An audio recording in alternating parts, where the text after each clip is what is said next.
Hey, everybody. It's Kevin and it's Donna, and welcome to another episode of The Med List. Today, Donna, we are getting back into the swing of things. In fact, the Walker family is now back in our own house. We're really excited about that. And just talking to our guest before the show started here, it sounds like Nick is getting in the back of the swing of things that we both kind of agreed upon, Donna, and then you gave some additional pontifications, which I really appreciate, is quality, right? I think quality in our lives is always so important, spending quality time with our families, realizing the accumulation of quality things after 20 plus years in an individual household. I think there are a lot of things about quality that I don't always appreciate. And the other thing that I don't always appreciate is how complex quality can be because we use that word and then when we try to translate it into healthcare, it becomes a total different beast for both patients and for clinicians. Any segues into that, Donna, before we start our show? Yeah, so I just think that, quality in general, like you said, it's defined by many different factors, but it's really, what's important to you as a patient, what's important to you as a clinician in delivering and receiving quality care. So I think that that's really important that we take a look at that and really dissect it as we talk with Nick today. Love it. All right, we'll get started.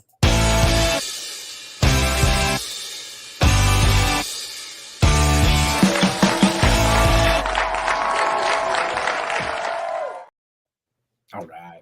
Yeah, I think the one thing, Donna, you said there at the end of the different ways to measure quality comes to me like quality food. You know, you go out to eat and you have a meal that comes in front of you, and you're like, okay, what makes it quality? And part of it can be the experience, part of it can be how unique was the food, or what does it compare to grandma's recipe? You know, all of those elements that come into play. Yeah, But when we measure healthcare quality, Donna, because you and I have lived in different worlds inside of the pharmacy and healthcare mhm, space, it ends up sure. being quite different. And one thing that I think our patient audience may not always understand is it does dictate to a certain degree what we do and what we focus on, you know, when it comes to how we're serving them as an individual population. That's why I thought it was so important. I'll bring him on right now to bring Nick on so we can understand a little bit more about what are we measuring, why are we measuring it, and how does it impact, you know, the way care works. Yeah, absolutely. So, Nick, we have Dr. Nick Dorich with us today, and I am so excited to have you here because you've had me on your podcast show a couple of times for Yep.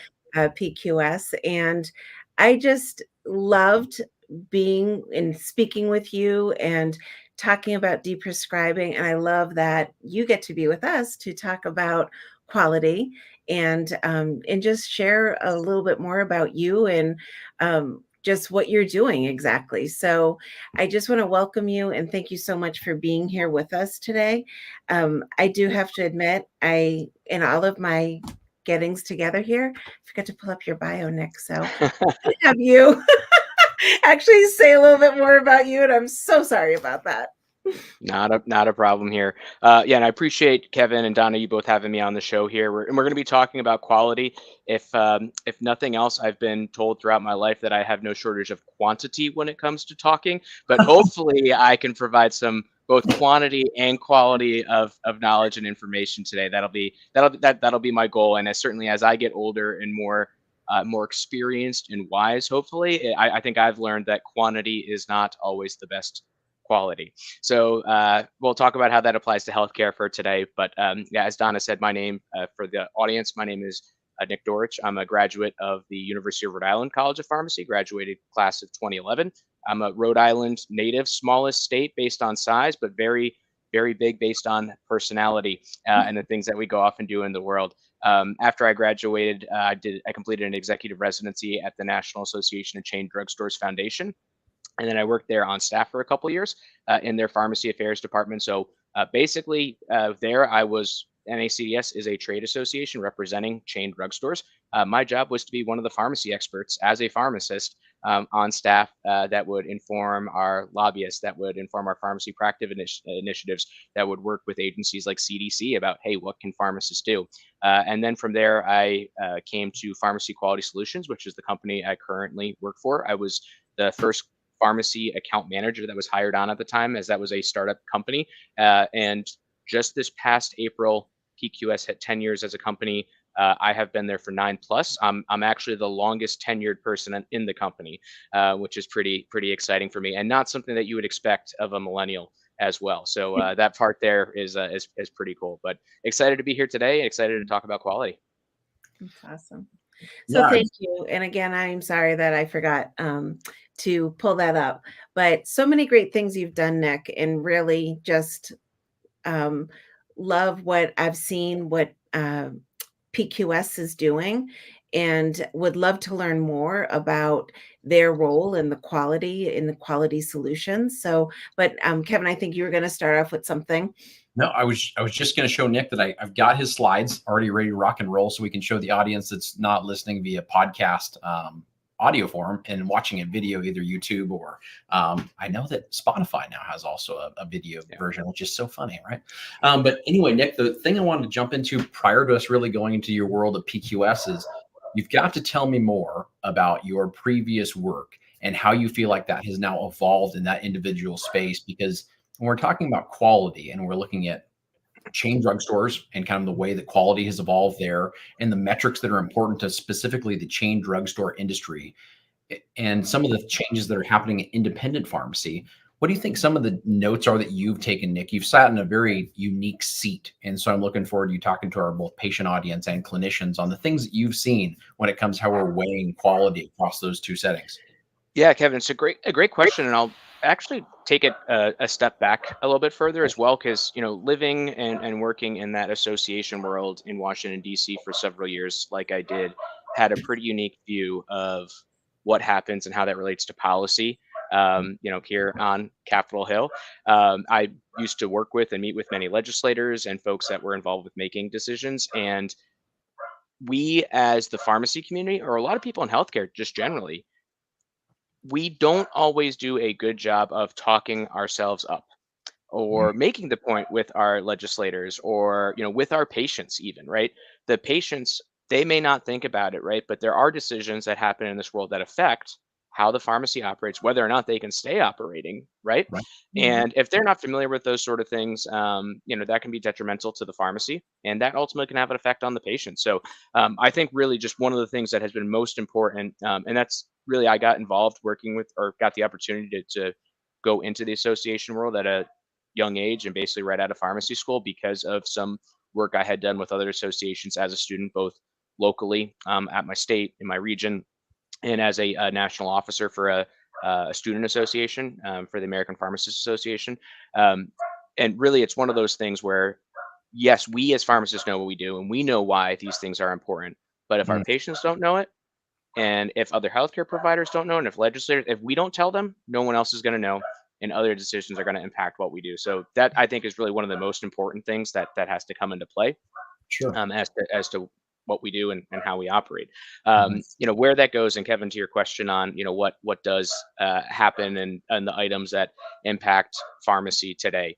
One thing, and actually, if I'll ask you kind of a question that's your question here as it relates to chain pharmacy measures, metrics, what sort of items are you referencing specifically? So during the time that I'm trying to think when you were in your residency is a time that I was noticing an interesting shift in that particular area, that primary care providers were being brought in one way, shape, or form. That we were starting to notice that chain drugstores were looking at minute clinics and the addition of additional value components that they're adding on board, which when you're starting to do that from a business model shift or change, that is a big pivot or shift from the pharmacy world that was very much so dispensary driven. Like, what are the dispensing metrics related to it? So curious on that kind of front, where you felt like the quality drivers were when you were looking at the lobbying efforts being done by some of these major chain drugstores. And for folks out there, I may not try to mention like lots of names, but you might be aware of places like CVS and Walgreens and Rite Aid, and some of the major chain drugstores that we have in our nation, along with Walmart and Costco, et cetera, when it comes to larger suppliers. But what are some of the things that you've seen, Nick, when it comes to the initiatives that are being driven by some of those thought leaders in those spaces, because they're working at a much larger scale? Yeah, so generally, I think what we've seen, and I gave as reference, I graduated pharmacy school 2011, so this was right on the heels of the passing of the Affordable Care Act, right?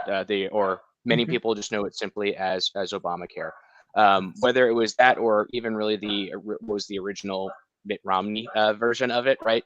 In Massachusetts, a big component of that is it's coordinated care, it's integrated care, it's and you can certainly go beyond that, Kevin. I think this is where it really reference to it, but a lot of vertical integration that comes along with that. And Sure. that is certainly going to have everything kind of in-house. The idea being, and I say idea here because the idea being is that coordination is going to be able, so the patient is able to, whether it's primary care, whether it's ambulatory care services, the medications, other medical needs that they get, it's that it should be all in the same system, and that should reduce cost. So you should get better care. It should be at a reduced cost, and those items specifically in the equation of healthcare is going to lead to improved quality of care. I think obviously what we've seen in the marketplace is that, and I don't think to anyone's surprise really, there's varying degrees of success as it goes to how that gets implemented, how that gets done, and also just how patients, once it is implemented, how they perceive their care as being addressed from that point going forward. Got it. No, I think that's one thing, Nick, that you sniffed out really quickly there is this. I was really looking at when it comes to when it comes to looking at integrated systems, and when we're talking about quality, one thing that I wanted to back up to and really get the audience to better understand is when we're talking the quality conversation today and the angle that you are going to be delivering it. Nick, do you really want to jump into pharmacy aspects of quality, like what is a patient and a clinician to expect from this individual sector, or looking a little bit broader into like here's the overall quality components that we're going to deliver as healthcare and how they interweave? Yeah, and Kevin, that's a great question because so it's what we're trying to do, or what we're trying to do with this question is to find, what is quality, but what's the Mhm. preference for the patient, or what are they looking for, right?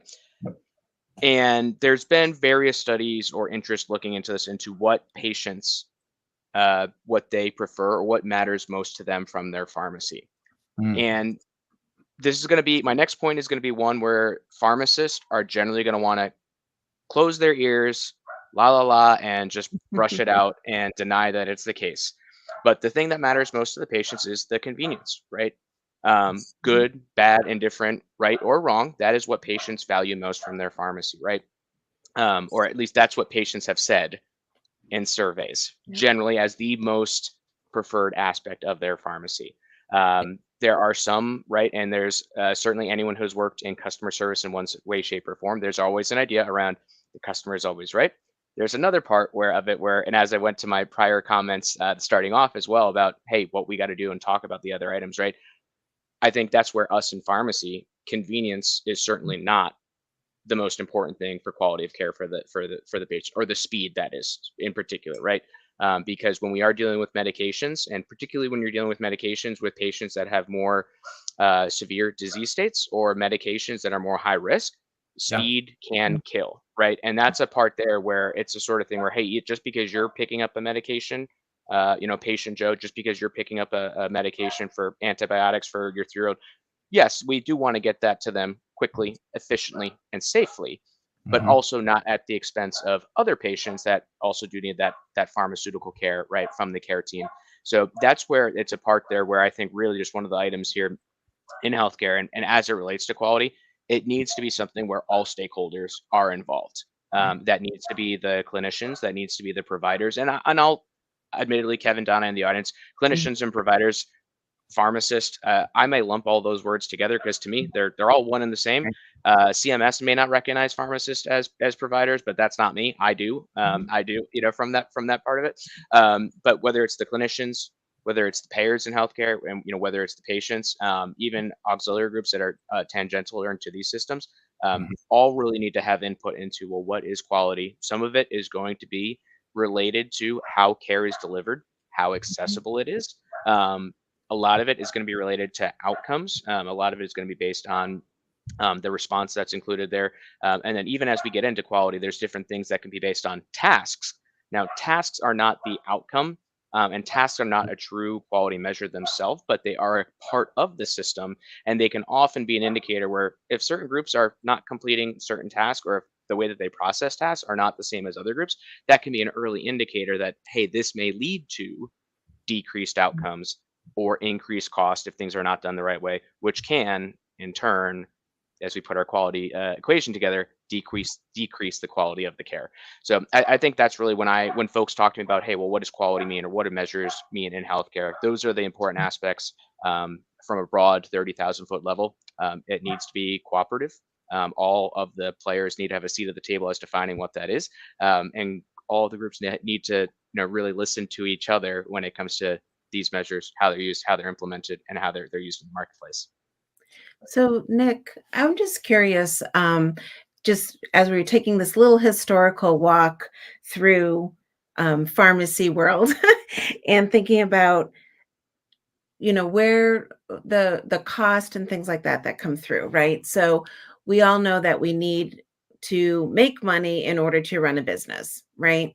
So when we're thinking about this and in the quality, I think it's really important that we talk and let patients and even clinicians know that there is there's been a squeeze. So even before even Obamacare, we were probably getting into that whole big mail order drive and insurance drive too of, oh, you have to use this mail order kind of thing, and basically squeezing out actually a lot of independence at that time too, and thinking about that cost. So if people aren't picking up their everyday prescriptions and they're only relying on these, antibiotics or specialty prescriptions locally, then that's going to be a squeeze too.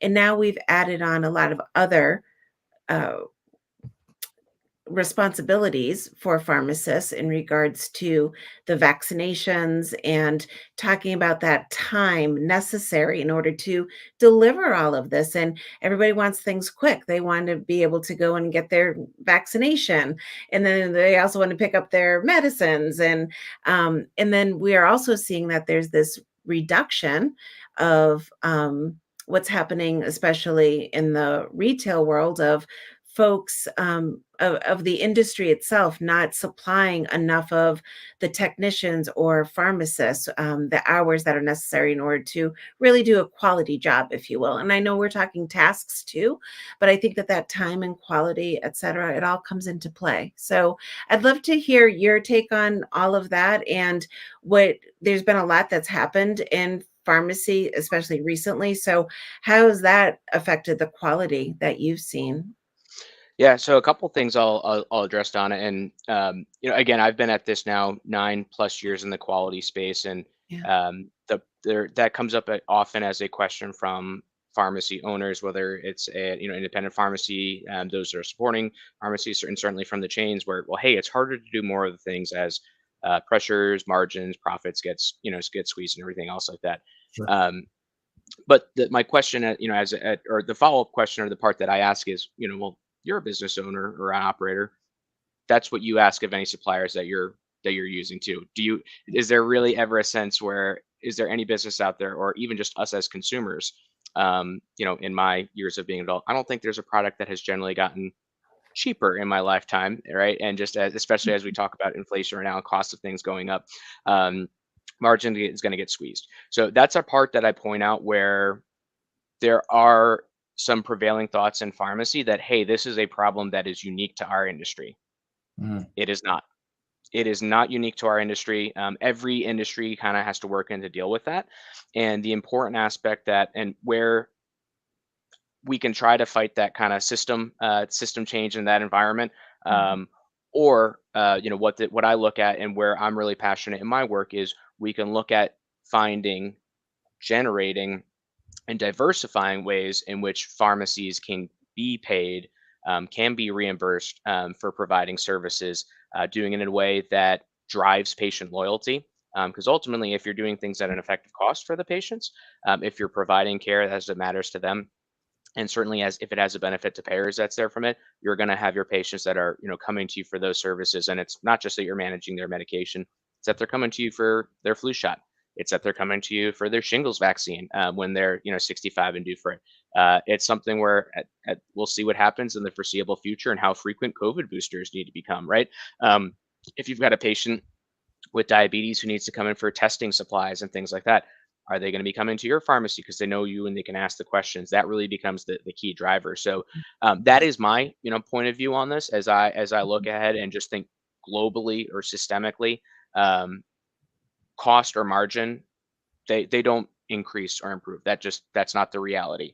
Anyone who says otherwise, I would like to know what world they're living in, because I think that's a fantasy land, right? So it becomes, well, how do we diversify what we do?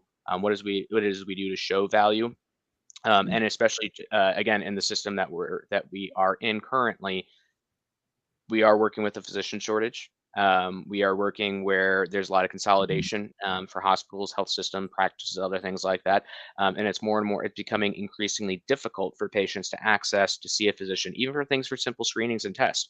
And I think what we saw from really the two primary years of COVID, and I say that knowing that we're still, right, COVID has become basically a part of everyday life, but the two big years of COVID, it was Yep. pharmacies that really became primary source for testing, for screening, for vaccines, for medications that were there. So I think pharmacies really stepped up and in a lot of ways showed medicine generally, showed payers, showed the public that, hey, we can do these things, we can offer these services, and it becomes an opportunity for pharmacy to really seize that, and to become seen as a place where these things can happen. Because it was even 20 years ago, and I mentioned how I got involved with things even when I was a student pharmacist.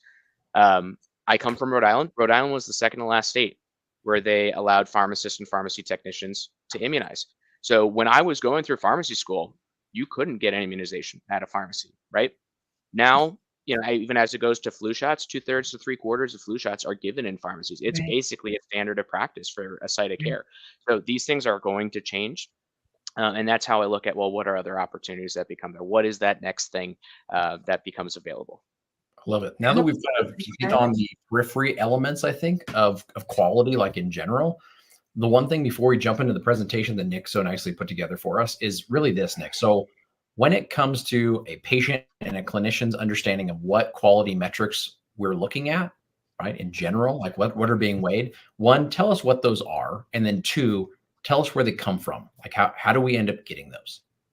Yeah, Kevin, that's a great question, because I think even in my experience, there's a lot of pharmacists that ask that same question as well. So generally, to a patient, a lot of, and you referenced this at the beginning, there's a lot of the care that is delivered to them, and based on how it's presented, why the care is offered that way, that is Yep. driven by quality measures, either from the physician or by the provider themselves, or outreach to them from their health plan. Yep. It may not, they may not read it, or they may not interpret it as, oh, you're due, or you should get this test. It's often going to be prompted because of a quality measure. That's there. It's not going to say that part specifically to the patient, but that really becomes the driver. So there's a number of organizations that have been related to quality measure development. And I'm going to take us back for a little bit of a history lesson. It is no secret for the last, we'll say, 30 or 40 years, that the United States, as a nation, that we're one of the countries that spends the most on healthcare per capita, per individual, and yet also not that great when it comes to outcomes. There's many countries now that are outpacing us in terms of quality of life as it relates to healthcare. Yeah. Many countries that even just things as it relates to, say, maternity health outcomes, where not as great as we used to be, and that had been coming along a long way. And throughout kind of the 80s and 90s, there was specifically, well, hey, we're doing more tests, we're doing more services, we're spending more time and money on these things, and it's not changing. So in, I think it was 2001, the Institute of Medicine, they released their the quality chasm report, and that really kind of set, or kind of reset, the healthcare industry to say, hey, we're doing all these things, spending all this time, money, trying to figure things out, and we need to focus less on specifically what is done, but more specifically why it's done, and does it actually achieve the outcome that is desired. So that's really, again, the last 20 or 25 years or so, where so much of US healthcare has been shifting. And a lot of this is driven by the Center for Medicare and Medicaid Services, or CMS. And for the for the sake of brevity, I'll abbreviate it as CMS for here going forward. But they've really worked with different organizations that are quality measure developers. These are organizations that will look at the clinical research, clinical guidelines, best practices in care, and implement, or they will develop the concepts behind different quality measures, look at the validity of data sources, information that's there related to them. They'll go through various testing procedures to ensure that the results can be replicated across different systems, across different competitors in healthcare, to go and show that that there's also differentiation in these performance scores. Because if a measure gets developed and everybody performs exactly the same, that's a bad measure, right? Like that's not going to be an indicator of who's doing what well if it doesn't tell us anything, right? So from that part of it, really the groups that matter in that space, National Committee of Quality Assurance, or NCQA, has really been a big driver in terms of developing measures. They typically have developed measures for health plans, and those have typically looked at medical outcomes or medical components. But the big item as where this applies to pharmacy, or when this started applying to pharmacy, 2004, Medicare Part D is signed into law by President Bush, George W. That one, and from that, there was also recognition. Well, if the government, CMS, is going to be paying and covering medicines for our seniors, we need Yeah. to know that our taxpayer dollars are being put to good use. We need to have quality measures just like there are for hospitals, health systems, physicians, all these other things like that had already been in existence for 20, 25 years. We need to make sure that there are appropriate quality measures as it relates to medication use. So from that, shortly after, the Pharmacy Quality Alliance, or PQA, is formed, and they are specifically designed as a public-private partnership to develop medication-related quality measures. So they've become really the gold standard, and that's what they were designed to be, the gold standard for developing, testing, endorsing measures that could be used in the marketplace and for government programs as it relates to medication use. So really in 2009, we saw their first couple of measures that were related to medication adherence. And then now for the last 15 years or so, they've continued with new measure development, continued review, evaluation, iteration on the measures that have existed. And we've seen, generally, whether it's like the work we do at PQS, and as health plans engage with pharmacies, that's really been a driver as it relates to how care is delivered, how this becomes a focus, and ultimately with the goal that as pharmacies focus on these initiatives with patients and directly providing patient care, that these performance measures, that they should generally see a performance improvement. I wanted to show this real quick, Donna, so that our audience could just see it, just be mesmerized by how quick and seamless it is for Nick to be able to look at all these pharmacy and healthcare. And I'll give the audience, 2 seconds to be able to memorize that. But it's complex, Nick, right? I mean, I think that it's a great diagram or a great breakdown of just exactly how complex it can be and how so many holes can be poked in what individual organizations are doing when it comes to developing quality metrics. But there always has to be a standard. Like, we have to see what are the outcomes related to the quality metrics that we've been going after for so long, and then be able to involve more players, I think, at the table, without getting into any opinions on the current quality metrics that are in place and how well they've done those things. What are they, Nick? Like, if someone goes to the pharmacy, and the show being called the Med List, they're getting their medications, they're getting all of their meds. What are some things that can impact the things the pharmacist or pharmacy is thinking about and their payer is thinking about doing when they're paying their pharmacy for those drugs? Yeah, so generally, Kevin, your question here, just to summarize and make sure that I've got this right for the audience, is, well, what are the quality measures that matter to a pharmacy in today's business operations? I always like to think of things in how we put blinders on ourselves. Just like, and we're a few months away from the horse races, right? But at the horse races, you put the blinders on the horse, right, and focus on what are the things that matter most. Because if you try to accomplish everything, you end up accomplishing nothing. So in this perspective, what matters as priority 1, priority 2, priority 3 when it comes to quality measures in the current landscape for pharmacy? It's adherence measures, it's adherence measures, it's adherence measures. So PQA has 3 what are really kind of core adherence measures that are part of the Medicare Part D star ratings that CMS has for health plans. It's specifically adherence for statins, medications used to lower cholesterol, for diabetes, medications used for treatment of diabetes, and then renin-angiotensin system antagonists. So medications used for lowering blood pressure. These are three very common disease states, especially for our patients that are over 65. So they're covering a broad patient population, and these are disease states where obviously statins, lowering cardiovascular risk. I don't think anybody's going to disagree that that's an important area to target around improving health outcomes, right? Diabetes, that is one where it's not nearly as big of a population item, especially for our seniors. Right numbers, I think, are about 1 in 6 Americans have diabetes or pre-diabetes, but it's an item where it's a very costly disease state, both in terms of the maintenance for that patient or maintenance and treatment for their progression to, because depending on right type 1 or type 2 diabetes, through the right lifestyle changes and or medication, patients with type 2 diabetes can ultimately get to back to having a normal, healthy life. And then That's blood pressure is going to relate to both diabetes and cardiovascular outcomes. But those programs, those measures, they're heavily weighted in CMS's star rating program for health plans. And then also just based on even before these ratings existed and, the early days of MTM or medication therapy management and comprehensive medication reviews, what were a lot of those based on? It was based on, well, we as pharmacists can manage this patient, make sure they're adherent to their medication. So but even before these measures existed, there was a lot of services where, hey, we're pharmacy, pay us to help manage the patient's adherence. So right. that's an area where that's not necessarily a new aspect of it, but that really becomes the focal point. Now, Kevin, as it goes to that beyond the adherence measures, what are maybe the secondary or tertiary items that are going to be coming into play? Sure. Immunizations. Immunizations are always popular, right? And I've already mentioned immunizations a couple of times here in the show. More quality measures related or tied to immunizations are going to data-based elements, which is really a positive. Patients now, even in the CMS program, there is a Part C measure related to immunizations. It's based on a patient survey. The health plan will send a survey out to the patients, and it's going to be asking things like, did you receive or do you remember receiving, a flu shot this season, or that sort of thing. So Mhm. that sort of recall isn't necessarily the best. I think we probably all all agree to that.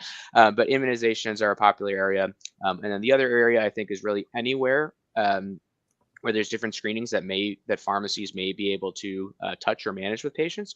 So this could be things like blood pressure screenings, and other outreach. Those are always areas where that's also very forward thinking, and not all pharmacies are ready to take on those type of services.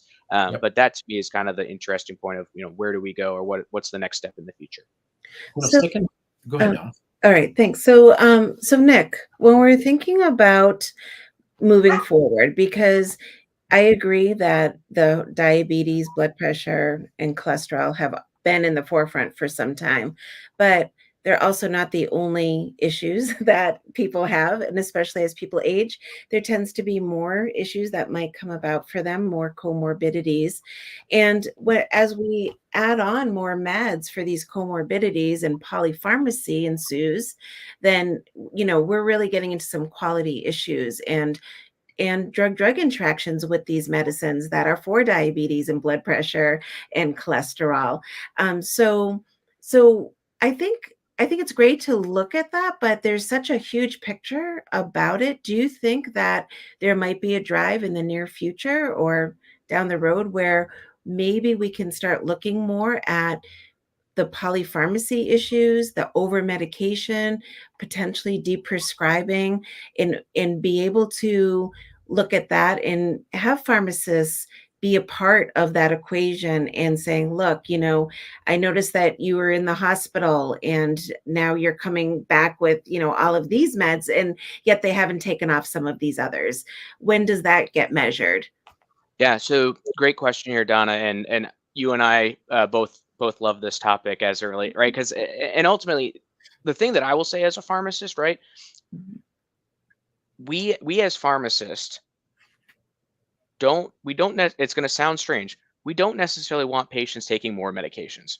We want patients taking the right medications and the minimum necessary, and the goal ultimately should be that if they are taking their medications and going through lifestyle changes, there are some disease states, right, where they may no longer to be on the medications, and then they just come to us for wellness visits, for flu shots, things like that on a routine basis. That to me, that's the utopia that we would like to get to, and then being able to be paid for doing those sorts of things.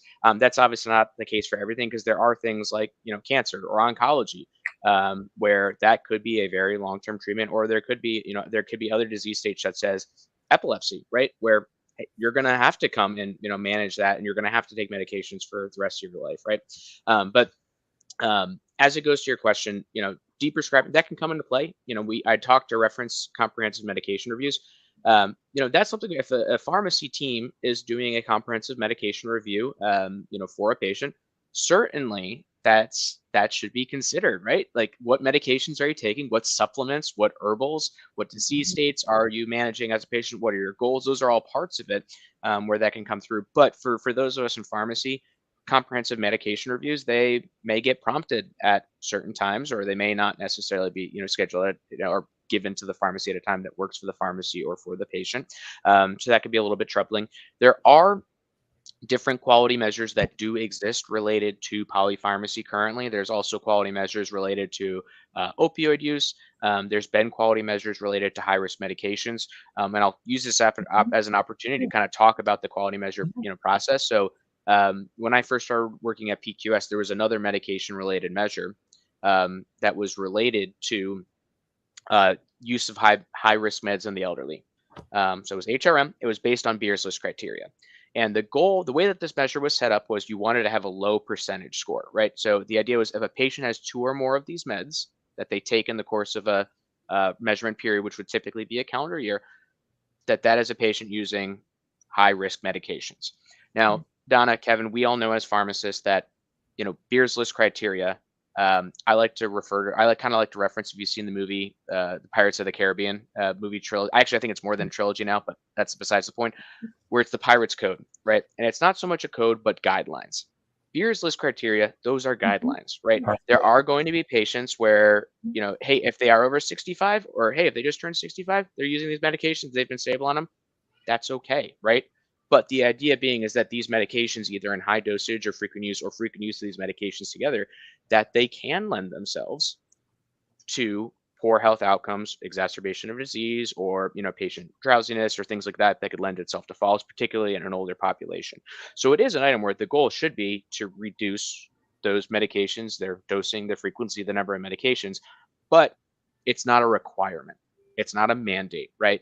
And ultimately, what happened with this measure, it was a measure that CMS was using, Medicare Part D, as a star rating. It was removed from that. Part of the feedback in the process was that many providers, and when I say providers here, that might have been the patient's prescriber, that might have been the pharmacy, that there were too many that were using that kind of as a iron fist to say, hey, we're going to want to take you off these medications because this is what the program says for us to do.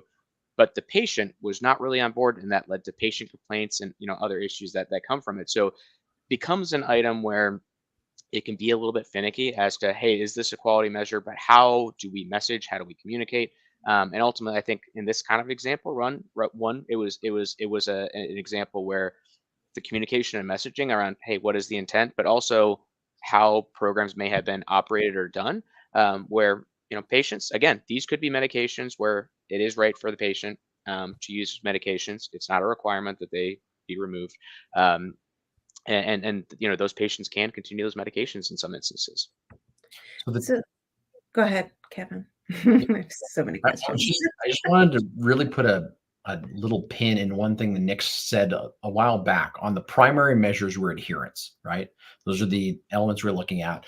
And revealing a little history for myself, I've been part of medication adherence companies in the past, and really looking at these values, right, in particular. So for those that are listening that are in the patient world or clinician world, you might hear the word adherence and just think in general, that means patients are taking their medications. Well, that's not what's measured.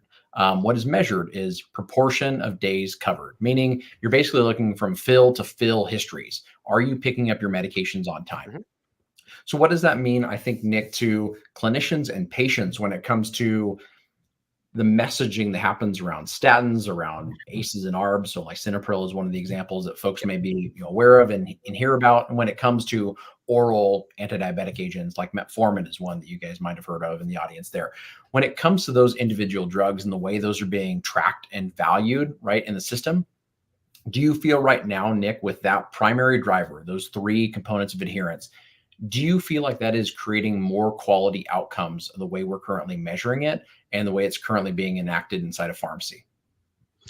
Based on the data trends that we see, Kevin, and how those measures are looked at, performance for the measures has been increasing since the launch of those programs, and those still continue to climb or to increase. So that's really the primary driver as to, hey, what does CMS, again, the Centers for Medicare and Medicaid Services, what are they looking at?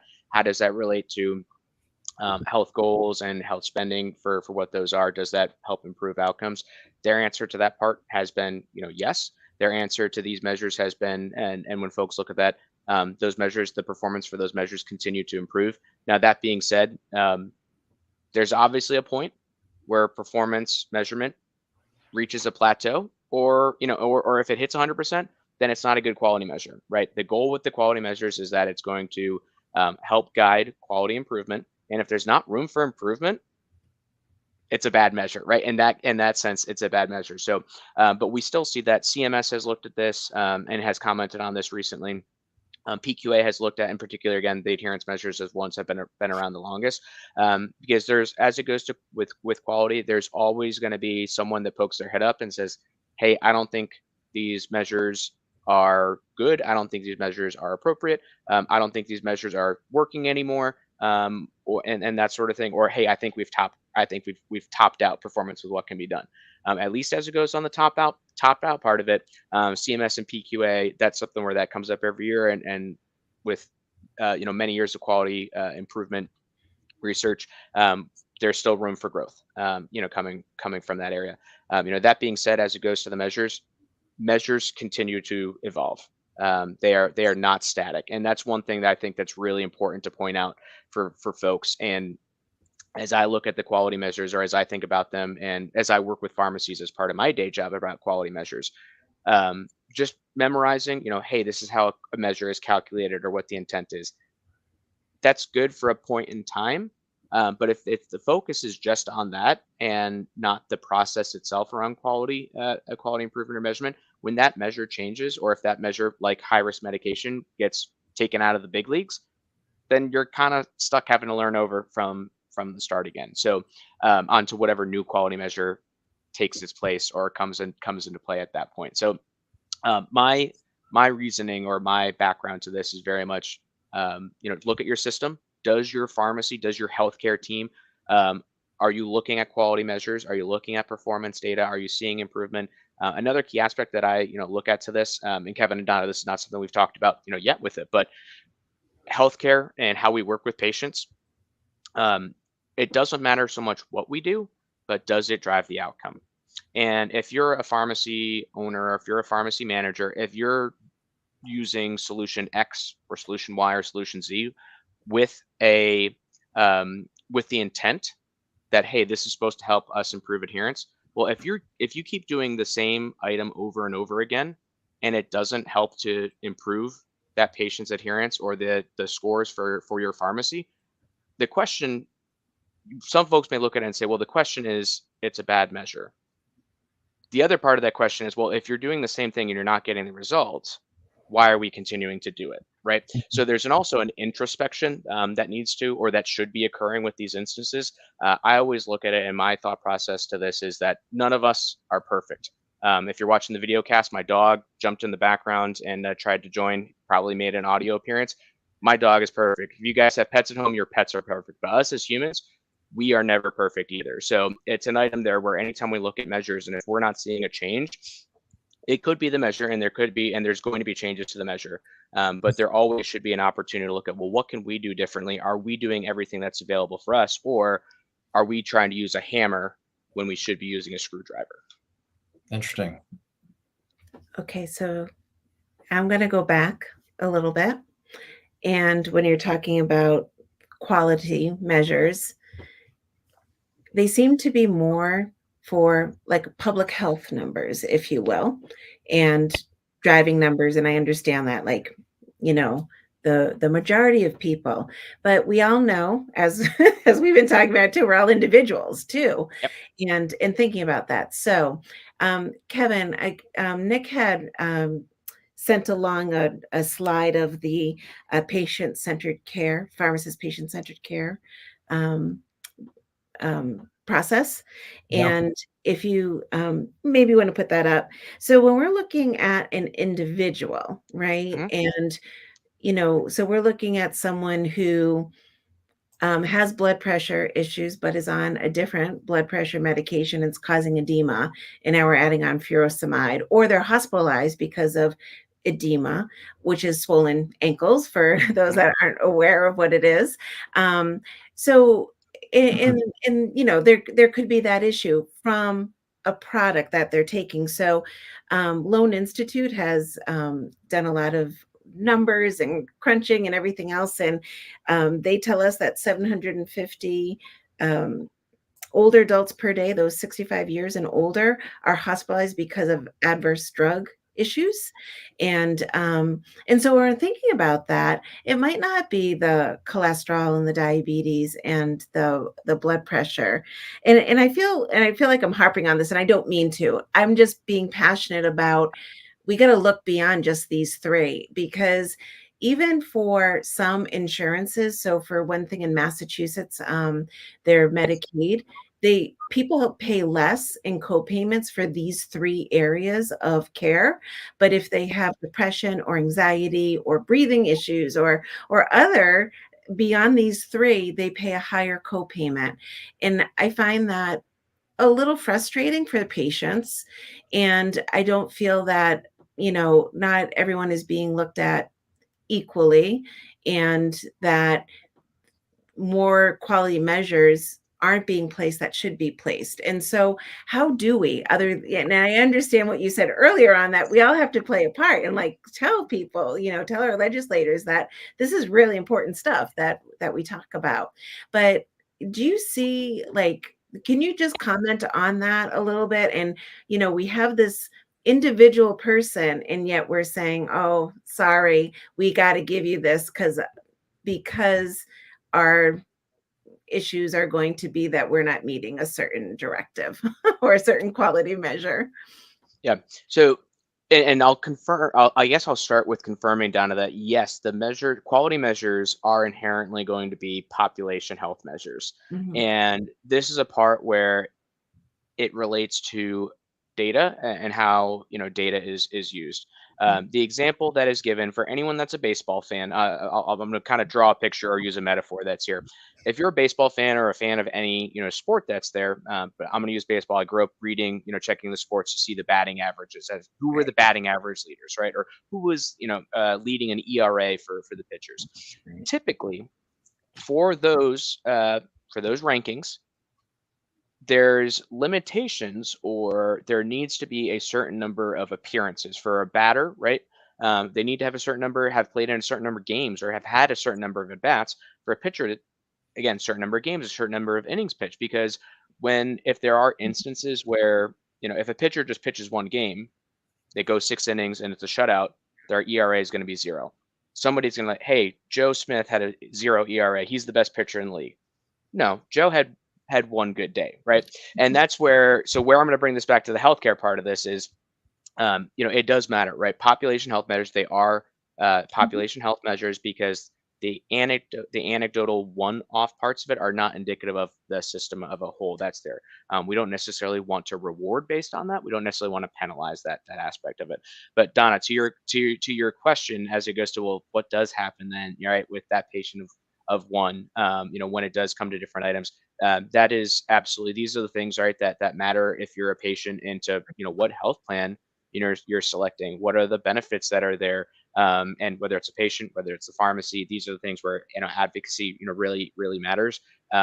We've seen just in recent years, and just the examples that I can think of, or areas where things have certainly changed, opioid use, right? And that has certainly for many years, and I think is still kind of skyrocketing, but treatment is a lot more accessible in a lot of different ways, whether it's medications, um, whether it's access to counseling, for those, or whether now, right, even just the past year or so, and we had a podcast about this at PQS about naloxone and that going OTC.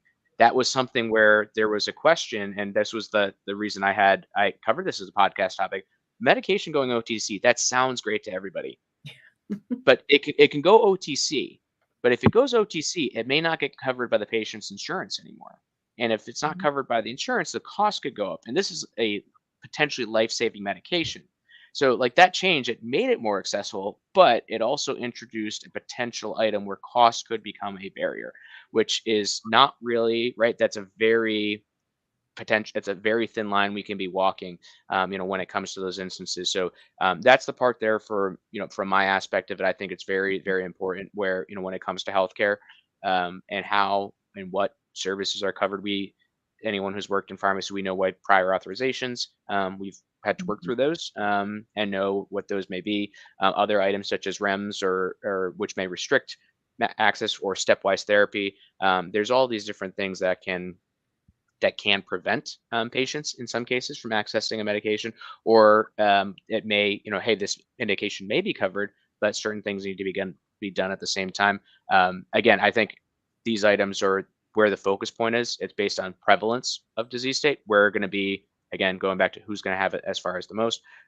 Certainly, rare disease cases have their own instances, but with those, it's much more difficult to drive quality measures for those, because there's not the population size that ties to those.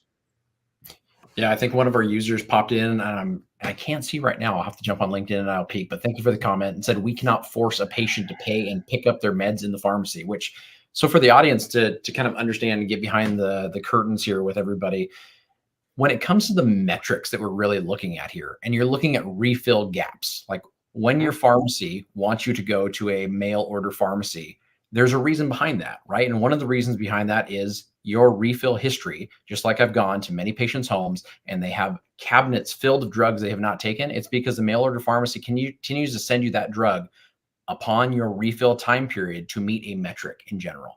If your pharmacy is being held accountable to X, Y, and Z drugs to be deployed and not relating to your disease state management or progression, I feel like once again, that's another thing that is holding a profession back and holding our entire society back from getting better. It's saying, can we get this drug into people's hands? Not, can we track the metric that actually matters for health? And I think it goes back to Nick's point.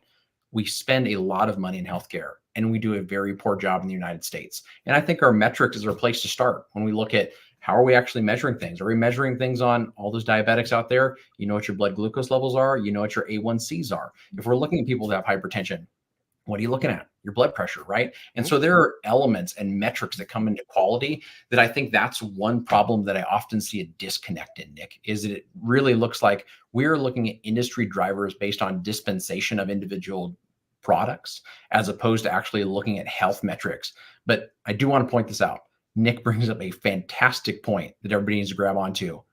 It's really hard to drive those things home. And just the audience members' points, we cannot force a patient to pick up their meds in the pharmacy. We can't also force patients to live healthy lifestyles and to meet some of those metrics. So holding people accountable to how do we average health out, I think becomes a larger equation on metrics than we end up having time for today. But super insightful, Nick. I've really loved it. Donna, any closing questions for Nick? No, actually, I just think it's been a lively conversation for one thing. And I'm learning from this too. And there are so many things that we as pharmacists want to see happen for various reasons and whatever our specialties might be. So I think, again, it's just important that we keep having the conversations and keep talking about how we might be able to expand quality and how we might be able to help our patients, whether it be individually or through public health awareness. I just want to thank Nick for his time, and the perspective is so fantastic, Nick, that you live in these two different worlds and you're able to bring them together and make sure that the needs of patients, the needs of industry and vendors, and the needs of all the clients that you end up serving and the metrics that you're pulling together. There's a great representative like you that can start weaving those things together for people because it's so very complex. Any parting words, Nick, for the audience? Yeah, well, Kevin and Donna, we certainly have a lot more that we can cover, and I think we probably could go for another 3 or 4 hours here before we all kind of pass out from exhaustion. So I'll invite myself back to the show anytime you want to have me back on. I'm more than happy to come back again. To me, the big part here, and Kevin, in the slides I sent over, I referenced the Queen song "Play the Game." Oh, yes. Not only is a great song and a great band, I was actually listening to Queen as I was prepping my slides, and it just kind of came to me. But the important thing here is that I'll reference for everyone. Pharmacy, the profession of pharmacy often talk about, well, we want to be recognized and paid like other healthcare providers are, right? I referenced that, and if you're a patient, CMS, they pay providers directly, that they or professions they recognize as providers.